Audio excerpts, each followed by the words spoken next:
Welcome to another one of our video series on interviewing students who have come to study in Australia and learning a little bit more about their journey and their expectations and how Australia has delivered in reality. With us today is Kelly. Welcome, Kelly. Hi, thank you for inviting me. Great pleasure. One of the first questions I'm always fascinated to ask is when you were living back at home and you were thinking of leaving your home to study in another country, what were some of the decisions that you were making? What were you looking for from education? And out of all of the different countries you could have chosen, how did you come to choose Australia? Okay. Well, if I'm sincere, I always wanna travel overseas, study, live new experiences for many years. First, I tried with Canada, but then in my country, sometimes we have these people that they just say many lies and take your money. So I lived that experience. I paid for a package for it in a school to go to Canada to study, and then it was all lies. They take my money, and yeah, it was disappointing. That was like 10 years before, and I just was like, okay, maybe it wasn't my moment, maybe it wasn't the place, and I just give a chance again, like almost 4 years before, and say, okay, go to find more information. This time it's not going to happen again. I'm going to look for good schools that they have accreditation, that will be safe giving my money, put it there. So make correctly the process in this time, and I just check different countries and different schools, and I chose Australia because have everything that I was looking for, like good level of education, the weather. I hate cold, so Canada, closet. The weather, the country. I was looking also how is the country with immigrants. So like feedbacks in social media about that, because I have this bad experience with United States about racism and discrimination. So I was scared to go to other country and live that. So everything that I hear and I look information about Australia was like 90% positive, and I was okay. This is the place I'm going. Mm-hmm. That's the reason, because I chose Australia. So the feedback that you had for Australia was 90% positive. Yeah. And then you get here, and is the reality also the way that it was shown overseas? Yeah, I think the 10% was confirmed also. It's like not everything can be perfect. I understand that bad things happen, and not all the people is good, not all the people is good people. So yeah, I lived some bad experience before staying here. Like last year, someone broke in our house, stolen our stuff. And it was a surprise for me because it never happened in my country, because Colombia is not a safe place. But it still never happened to me before that someone broke in the house. I just entry, they take our money, everything. So our car. So it was impressive. I didn't expect to live that here in Australia, but I understand that can happen. It's like bad people is everywhere. Did you get any of your stuff back? Yes and no. At the end, the police found the car of my roommate, and they found in the car some stuff, but I lost valuable things that I cannot recover, and also I'm having issues with my passport because they stole my passport. Oh no. Yeah. Yes. So yeah, I was sad. I found some stuff in there. My computer was there. Yeah, we recovered some stuff, but others no. Yeah. It's terrible when crime happens. It's so unexpected. It feels like such a violation. But when you're working and you're studying and you're walking on the streets, or you're maybe going to the beach, or you're shopping or whatever, do you have concerns in Australia where you're looking over your shoulder at who's going to mug you, who's going to rob you, or is it feeling very safe to you? No, still with this situation, I still feel so safe in Australia. I never will change. It's like I can walk late night, 3 or 4 a.m. and nothing happens. It's like I feel so safe here. That in Colombia, never. I was like, in Colombia, I never go out so late. I'm scared something happened to me, and more being a woman. But yeah, I feel really, really safe here, and the police really help us in that moment. So I feel like we are safe, and we can trust in the police, in the government. Mm-hmm. You mentioned something earlier that I think would be good to return to. You mentioned that you were working with an agent who was arranging your studies in Canada, and they told you lies and they ripped you off. Was this a properly registered education agent that had offices in your hometown and had offices also in Australia, or were they just some like operator who is like a shark looking for taking advantage of people? Yeah, I think it was like the second. Yeah, they have a place in Colombia, but I didn't, in that moment I was so innocent. Yeah, innocent, I want to say that. Because I just see, okay, have the name, have a place, an office, so it's okay, it's safe. I didn't really look information about them online or in the government. I didn't look information. It was part of my mistake. I just trust because they have an office, they have feedbacks of fake students, so I just believe. So part was my mistake. Now I'm more careful with that. Yeah. It's interesting because in Australia, student migration is Australia's third largest export. It's worth a huge amount of money, and whenever you have an industry that's worth a lot of money, you always get these sharks circling, trying to take advantage of people. So part of the advice that we have for students who are coming from overseas is if they're looking for a migration or an education agent to work with, it's always a good idea to check in their credentials, make sure they have offices in Australia so that they really understand the migration process, and that you also have support from them when you're already here, instead of them just being in one place but having nobody to help you when you're arriving. Does that sound like a good idea to you? Yeah, completely. That is the best advice. Just don't believe only in their parents. Look information. Don't wait that they give you everything. Just look information also. See, we have now social media. You can easily find information. The government let you look if it's registered or not. So it's like now it's easier to get more contact and be more careful with who agency you are doing your process. So yeah, definitely don't close the eyes. Be focused. Look information about the agent that you're using, the migrant agent, and yeah, it's really important that just choose someone because it's cheaper or because he have a good feedback of students. You don't know if his students are real or are fake students. So you need to be a detective and do your own investigation in these agents. Make sure they're legitimate, make sure they're professional, make sure that they have the good reputation, but in both countries. Because as you say, anybody can say anything about themselves and make it look true. But if you're dealing with giving up your money and trusting your future, you have to really be kind of very determined to get the right answers and make sure they're the right quality. Exactly. Yeah. There's always students who feel that they can do it cheaper and that maybe there are some shortcuts. What would you say to them? I think that it's better put a little more money and have a good school or a good place for prepare yourself, and then don't lose the money that you're pouring there. Yeah, it's like nothing is so cheap in the life. Don't be so trust. Yeah, it's better put a little more money for your future and have something good. Now, when you were back home in Colombia, what profession were you in? Nurse. You were a nurse in Colombia. So when you chose to come to Australia, I'm going to take a guess that you decided that you wanted to study in the health and medical fields as well, because this builds on your past background, right? Not really. Not really? What did you choose then? In that moment, I got burned out in my job and I just wanna leave and I didn't wanna know nothing more about nursing. I was so stressed because being nurse in my country is really, really hard, not like here, completely different. Yeah, it's like you have 40 patients, here you have 5 maximum 5 patients, they're 40. So the level of stress and it was emotionally hard. The stress was too hard for me. And you wanted to quit. And I was like, I want to start a new life in Australia, forget about my past, and start doing a new profession, everything. But then when I came here, I realized I take a rest of all that.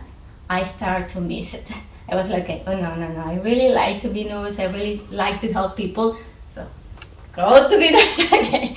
I changed my mind here. I was like, I just was stressed with so much things happening, but I really love my profession and I really love helping people. So now I want to take the process to be nurse here. Right. So you had your nursing qualification in Colombia. You came here and found that it wasn't internationally accredited, and so you had to begin your journey again. While you were studying being in aged care, you were already able to work in that sector and earn money along the way. So did you find that, for instance, if you do a university course, sometimes you have to wait until the end when you have the qualification to then be able to work in that area? Yeah. Working and studying as you are with the certificates and the diploma courses, with the registered training organizations, you're able to shortcut that process and get working straight away. So are you finding that the comparison of what you could earn back home in Colombia is better or worse?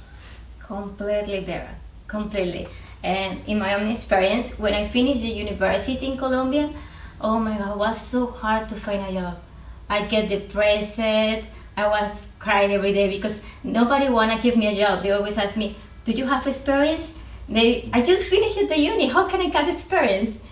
So it was really difficult. I take almost 8 months to find my first job as a nurse.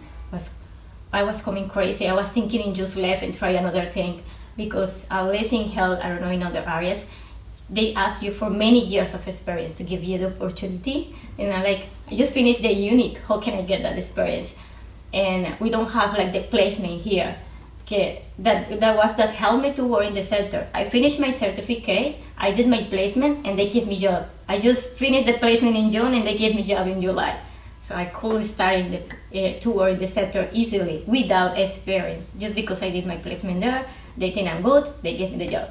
In Colombia, we don't have placement, so we don't have this opportunity to show what you can do, what do you know. You just try to give resumes everywhere, and also here you have more opportunities if you know people. It's easier to find jobs. I met this person who in the sector. She talked about me and they give me the opportunity. So easy. Like in Colombia, no, it's more about money. If you can pay someone to help you to enter to this hospital, then you can do it. It's really different. Really difficult. A lot of students tell us that when they're back home, they have to work 1 job, 2 jobs, 3 jobs, to make enough money to live. Whereas here in Australia, they don't have to work so many jobs and they're making more money by working less. What's your experience with that? That's completely true. In Colombia, to have a little money or a little stability, financial, I had to get 2 jobs. I was working all day. I never had like a properly raised. I didn't have hobbies because my work was my life. I was living for my work. So, and was really disappointing. That's the reason, because I was so sad, so depressed.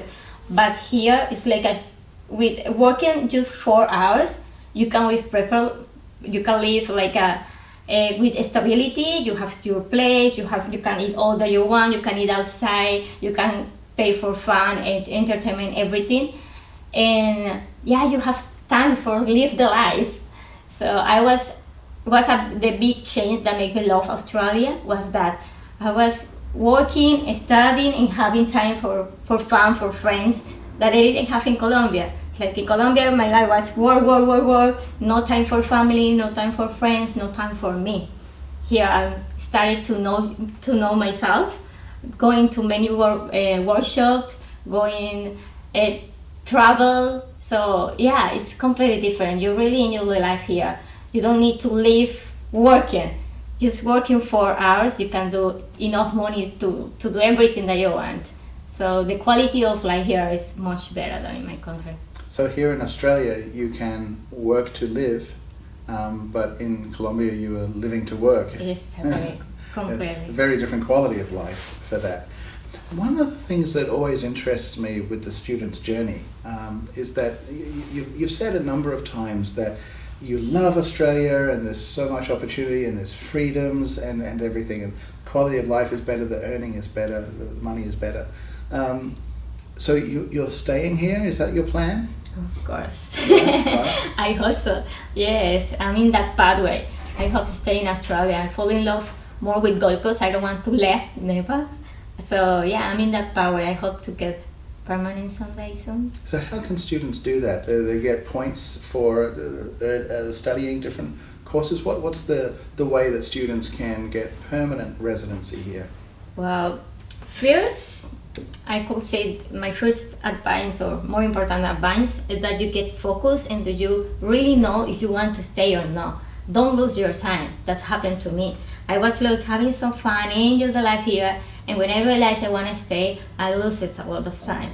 And I just started now to get my pathway for PR. I lost 3 years just going around, and so the more is important is that you be focused, that you get the proper information, that you get for an lawyer or immigration agent that really know the process, and just go for that way. Yeah. So I think that's the more important. But we have many options for pathways. You just need to look for the information, what pathway is the properly for you, for the profession that you have, or whatever that you want to do with your life here. So yeah, we have many options. Now, it's an interesting thing because when students are first applying to get a student visa to come to Australia, they have to write a GTE statement, which is the genuine temporary, pass. And in that they have to say, I want to come to Australia to study, but then I want to leave Australia and come home and use all of my learnings in my local community. And then something magical happens. While you're here, you start hearing this thing, permanent residency, and you go, wait, does it mean I don't have to go back? I don't have to be temporary, I could be permanent. When did you first hear about the idea that you could study and get points towards becoming someone who can live here permanently? Well, did you know that back in Colombia? No, I didn't know. I didn't know. And as for Colombians, it's really difficult to get visas. Usually to come to Australia, you only have the student visa option. Like you cannot have working holiday or other options. So yeah, I didn't know nothing about pathways to stay or nothing. Just when I came here, I studied English, and then COVID happened because I came here in 2019, just before that COVID and all the situation. Then I started to look information. How can I stay here with my profession and everything? Because as I told you, I fall in love with Gold Coast and I just want to stay. So I started to look information. Oh, it's great. This is like I can stay. I just need to make a process to go there to stay in Australia. So I get the information staying here, and yeah, that's the way that I start the process. Just being here and talking with the people, because I found many other students, international students that want to stay also, and yeah, that's the way. For some students, that's a surprise. It's like unwrapping a Christmas present and saying, "I didn't know I could stay." You mean I can? Yes, there's a pathway for that the government It's not easy, but it's not impossible. It's just take time and get the correct information for the process. Now that's great. So, as you think to the future, you're hoping for permanent residency in Australia. You're studying and working in the aged care sector. So what does you hope the future looks like for you as somebody who gets to stay and live and work here? Well, as I told you, it's not an easy process. After I study nursing in start to work in the sector, I can apply a postgraduate visa, then I can apply for a skilled visa, and then I can apply for permanent residence. So yeah, it's a long process.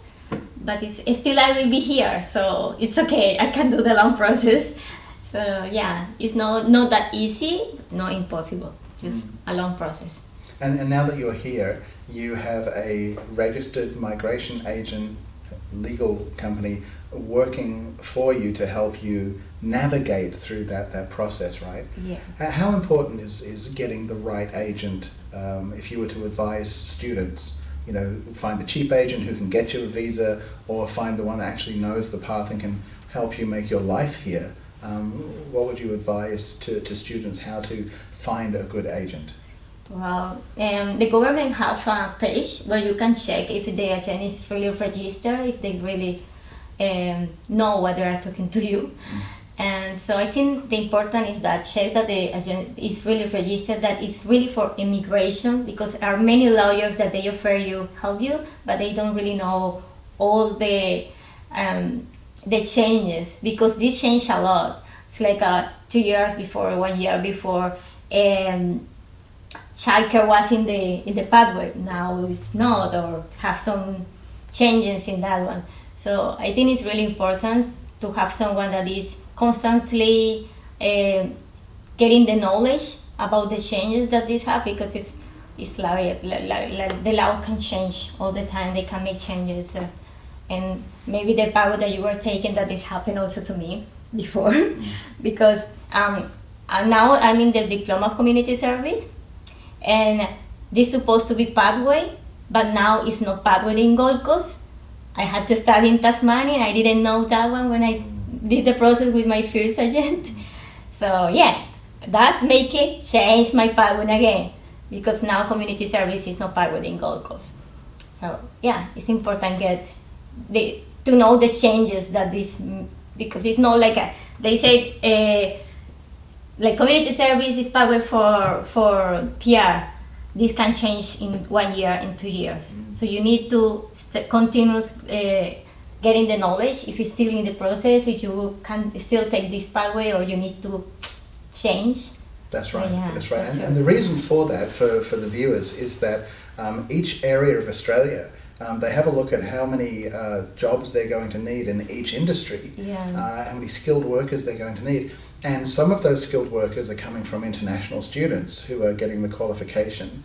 But there's also Australian students who are coming up from high school, and then they're getting also their certificates and their diplomas, who are also competing for some of those jobs. So when an area uses up all of those allotments, it says, we can't take any more, right? So even if you started studying a course to get on that pathway, if they say we have no more places this year, then you either continue to study in the hope that next year they open up some more places, or you focus on a different city or state in Australia where they say, we have plenty of openings, you can be accredited fast. Yeah, my agent told me that one, but it was a little late when he told me, because I was already in the half of the course. I cannot just do nothing now. But yeah, now in Tasmania, they have PR for community service. Yeah. What history has shown is that sometimes when you think that there's all these jobs in a certain sector and you start studying for that, and then they say, oh, we're full, it goes away.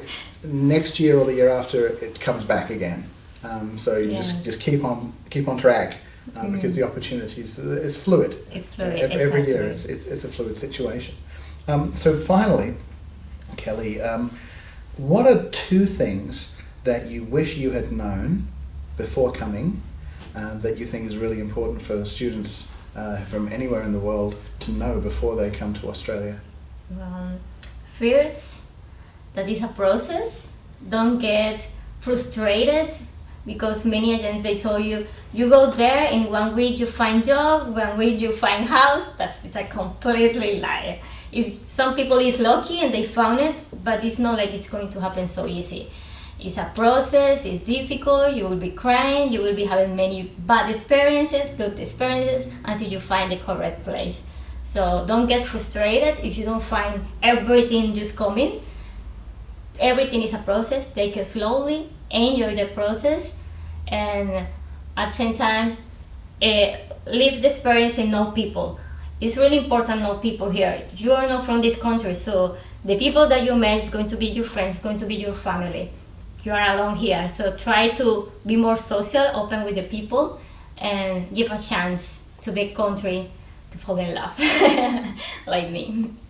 A follow-up question I was interested in, because when you sent your background and we were looking at that, I saw that you were the mayor's ambassador. Can you tell us something about that? Yes, I'm really happy with that experience. Mayor's Student Ambassador is a program that Study Gold Coast have with the mayor, that give us the opportunity to be the representatives of the students here, and talk for the students. We have the opportunity to talk with the mayor about our expectative as international students, about the pathways to get PR, everything. So one of the many of the experience that we had with them. We just went around to know Gold Coast, the behind the scene of many places like Hinsedown, like Dream World. So it's a good experience to know the city and to know about everything is done here and to be the voice for international students, basically. So it was an amazing experience.